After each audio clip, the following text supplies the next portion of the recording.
gun drawn, finger on trigger, 10 feet behind the killer. February 21st, 1965. Audubon Ballroom, Harlem. 400 people packed into red velvet seats, unaware they were about to witness history. The air was thick with anticipation and cigarette smoke. Malcolm X stood at the podium, his voice carrying across the silent crowd. Bumpy Johnson pressed against a marble pillar, his .38 revolver already halfway out of his jacket. Thomas Hagen was rising from row 3, a sawed-off shotgun emerging from beneath his coat like death itself. One bullet would save Malcolm's life. The angle was perfect. The distance was nothing. Bumpy had made harder shots in darker alleys with worse odds. But then Bumpy saw her, a 6-year-old girl in a brown Sunday dress, white ribbons in her pigtails. She had slipped from her father's lap, climbing onto her chair to see the commotion, standing directly in the line of fire. The mathematics of violence crashed through Bumpy's mind. Pull the trigger now, and the bullet tears through innocent flesh before it ever reaches the killer. Malcolm turned, not toward the shotgun aimed at his chest, toward Bumpy, as if he'd sensed his protector's presence all along. For 2 seconds that felt like hours, their eyes locked across a crowded room. No words, no movement, just two men who understood each other completely. Malcolm saw the gun in Bumpy's hand, saw the desperation, the impossible choice. Malcolm shook his head slowly, deliberate, then smiled. The smile of a man at peace with his fate. 3 words, mouthed silently across the chaos. "I'd die standing." The shotgun blast came 2 seconds later. To understand those 2 seconds, you need to know about the promise made 3 days earlier. February 18th, 1965. Malcolm X's house in Queens had just burned. Molotov cocktails through the bedroom windows. His wife Betty and 4 daughters barely escaped with their lives. The Nation of Islam wanted Malcolm dead, for leaving, for exposing corruption, for speaking truth. Bumpy Johnson walked into Columbia Presbyterian Hospital at dawn, found Malcolm in the waiting room while doctors checked his daughters for smoke injuries. Bumpy sat down, didn't say hello, got straight to the point. "Give me 48 hours. The men who did this won't see Wednesday." Malcolm was exhausted, traumatized. When he finally spoke, his voice was steady but sad. "If you do that, I become everything they say I am. A hypocrite, hiding behind a gangster's gun. You'd be alive. I'd be dead inside." Malcolm turned to face him. "I've spent 10 years preaching that violence breeds violence. I can't abandon that the moment I'm scared." Bumpy's jaw tightened. "This isn't about principles, Malcolm. This is about your wife, your babies. They could have burned alive." "I know," Malcolm's voice cracked. "But if I let you kill for me, I destroy everything I've built. Violence for violence, blood for blood. That's the cycle I'm trying to break." Bumpy respected that answer. Hated it, but respected it. "Then, let me protect you. 24/7. My best men, armed, watching." Malcolm shook his head. "You're a dead man, Malcolm. You know that." "Maybe." Malcolm extended his hand. "But I'll die clean. I'll die standing." They shook hands. Bumpy held on for a moment. "They won't get away with it." "I know," Malcolm said quietly, "but don't do it for me. I've made my peace." At the door, Bumpy stopped. 3 days, Malcolm. I'm giving you 3 days to change your mind." Malcolm smiled. "I won't." Saturday night, 2:47 a.m. Bumpy's phone rang. "Mr. Johnson." The voice was shaking. "Jerome, a 19-year-old busboy who worked the graveyard shift at a diner on Malcolm X Boulevard. 3 men just left my diner. Corner booth. They were talking about handling the preacher problem. Mentioned tomorrow. Mentioned Audubon. Mentioned shotguns." Bumpy sat up in bed. "Names?" "One of them. They called him Hagen. Thomas Hagen." Bumpy closed his eyes. He knew that name. Nation of Islam enforcer. Cold, efficient, a true believer, who thought killing was holy work. "You did good, Jerome. Real good. Now forget you heard anything." Bumpy tried calling Malcolm. No answer. Sent word through every contact he had. Nothing came back. So on Sunday, February 21st, Bumpy Johnson broke his own rules. He went alone. 2:15 p.m. Audubon Ballroom was filling fast. 400 people streaming through the doors. Families, in their Sunday best. Students with notebooks and dreams. Old women who'd known Malcolm since he was a street hustler named Detroit Red. Young men who saw him as the voice of a new America. The ballroom itself was elegant. High ceilings, ornate moldings, red velvet seats, arranged in neat rows facing a simple stage. This wasn't just any venue. This was where Harlem's intellectuals came to hear ideas that could change the world. Bumpy walked in, wearing his usual dark suit, charcoal wool, perfectly tailored, white shirt, black tie, nothing flashy. He carried power in silence, authority in stillness. He surveyed the room with the eyes of a predator or a protector. Sometimes there was no difference. He positioned himself against a marble pillar on the left side, row 5.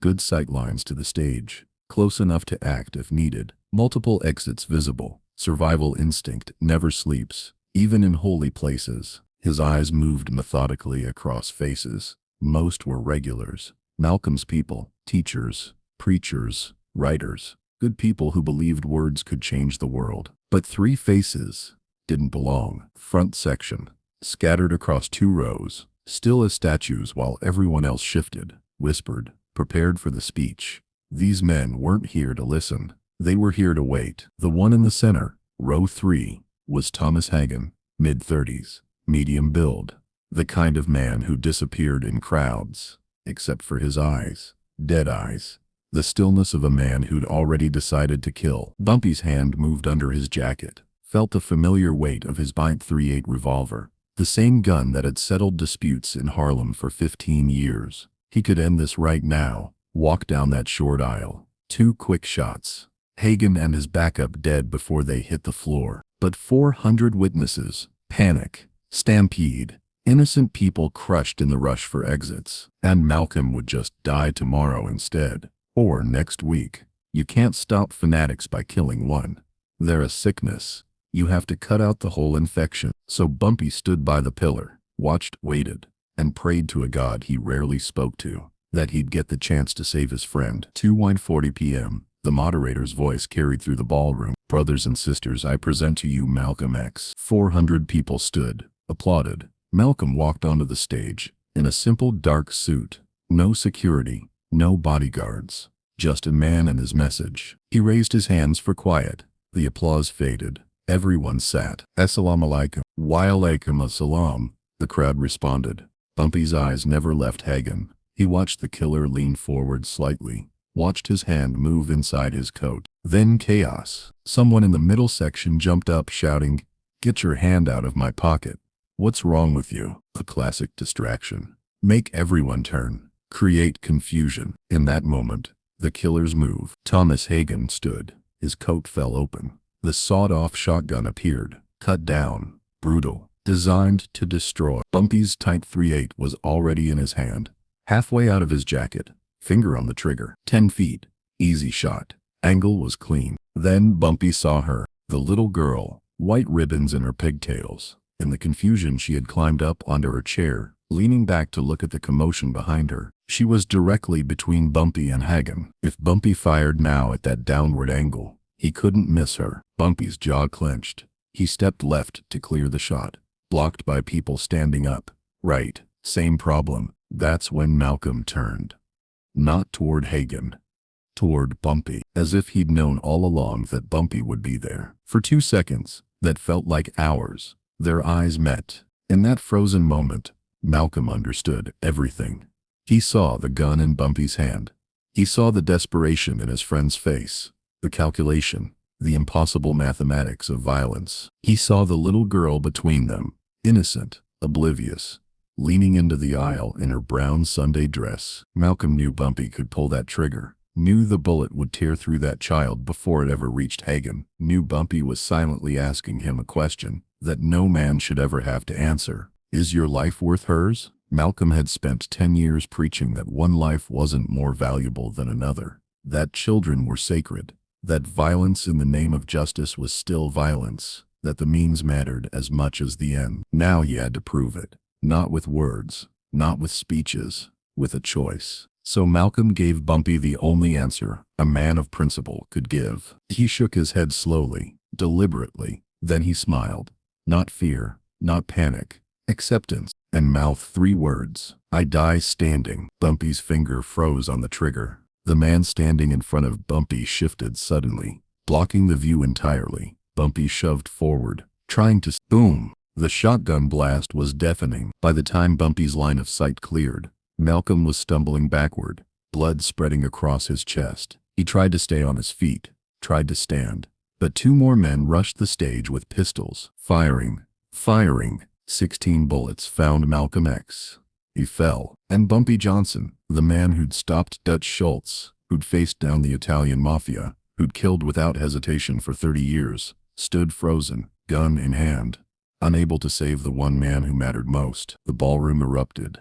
Screaming, crying, people diving under chairs, mothers throwing themselves over children. Thomas Hagen turned and ran for the exit, shotgun still in his hands, smoke still rising from the barrel. Something inside Bumpy snapped. Not the explosive kind, the cold kind, the lethal kind. He moved fast, smooth, predatory. He couldn't fire his gun. Too many people in the way. Panic everywhere. One shot and innocent people die in the crossfire. So Bumpy ran, closing the distance. 15 feet. 10. 5. Hagen was at the exit door, reaching for the handle. 30 seconds from freedom. Bumpy lunged low, swept his leg forward, hooked Hagen's ankle with perfect precision. Hagen's momentum carried him forward, but his feet went backward. He crashed face first onto the polished ballroom floor. The shotgun flew from his hands, spinning across the wood. Bumpy kicked it hard, sent it sliding under a row of overturned chairs. Gone. Hagen scrambled to his knees, wild-eyed, reaching for the pistol in his waistband. Bumpy grabbed his wrist, twisted. The small revolver clattered away. Then Bumpy did something unexpected. He didn't kill Hagen, didn't beat him, didn't pull his own gun. Bumpy had a reason for not pulling that trigger. It wasn't mercy. It was never mercy. If he fired, he'd be the only man found with a smoking gun when the cops arrived. It would turn a martyrdom into a gangland shootout. Bumpy couldn't do that to Malcolm's legacy. More importantly, dead men don't talk.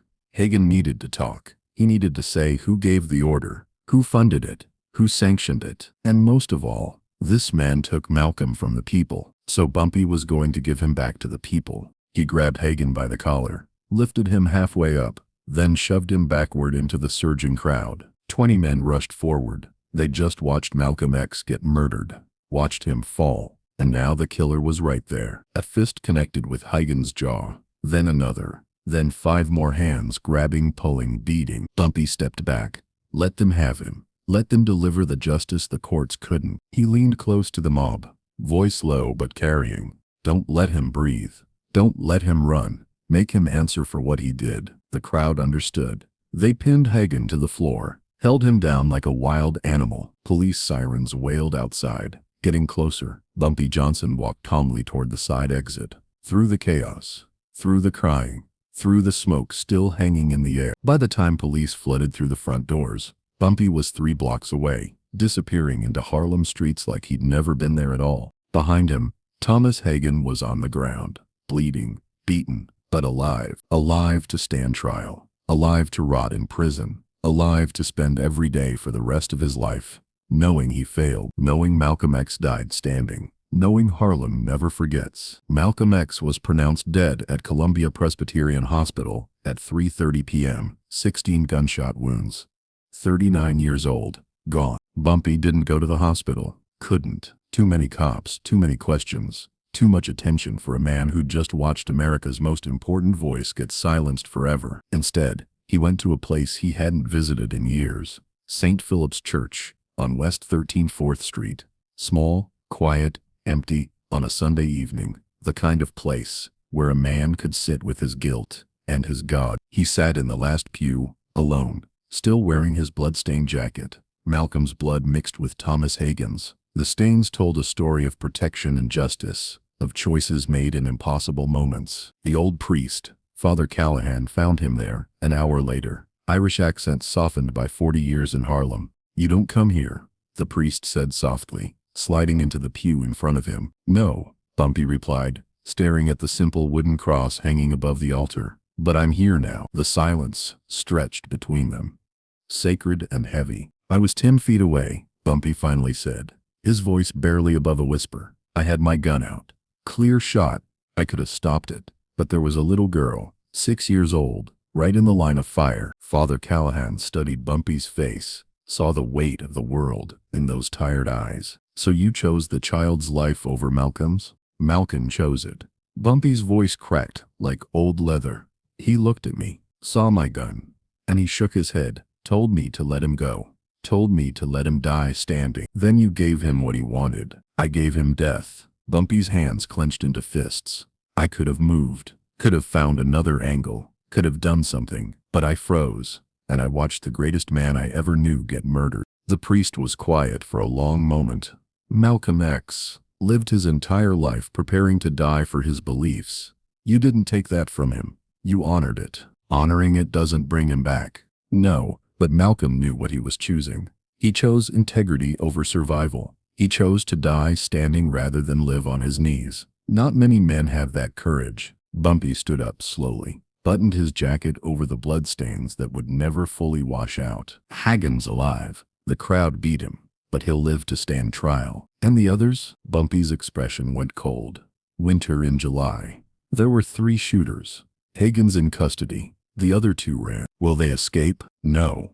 Bumpy's voice was ice and iron. They won't. And Bumpy Johnson kept that promise. Within 6 months, the other 2 shooters were found, not by police, by Harlem, by Bumpy's network. They never stood trial. They just disappeared. The history books don't mention that part. The history books say Thomas Hagen was convicted and the other 2 escaped justice. But ask anyone who lived in Harlem in 1965. They'll tell you different. At Malcolm's funeral, Betty Shabazz saw Bumpy standing in the back, against the wall, watching. Their eyes met across the crowded church.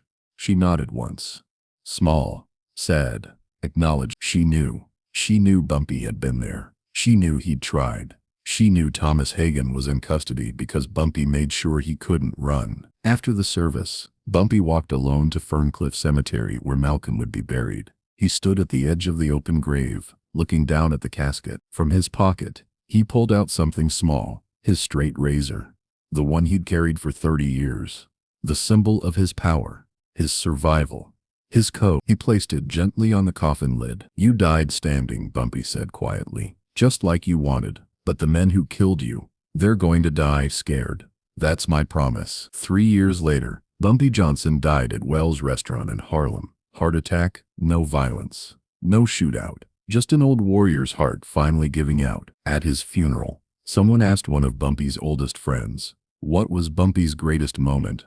The friend thought for a long time, then said, February 21st, 1965. When he sat in that ballroom with his gun drawn and respected Malcolm's choice, even though it killed him inside. That's when Bumpy proved he wasn't just a gangster. He was a man of honor. Bumpy Johnson had killed for money, for power, for respect, for survival. But on that Sunday afternoon, he chose not to kill, chose to honor a friend's wish, chose to let Malcolm X die standing with dignity on his own terms. That's not in the history books. But it should be, because sometimes the hardest thing a man with a gun can do is not pull the trigger. Sometimes the bravest thing a killer can do is let someone die. Malcolm X died standing, and Bumpy Johnson made sure the world remembered that. If this story of honor, sacrifice, and impossible choices moved you, hit that subscribe button and smash that like. Share this with someone who needs to understand what real strength looks like. Drop a comment. Would you have pulled the trigger? And don't forget to ring that notification bell for more untold stories from the streets that made history.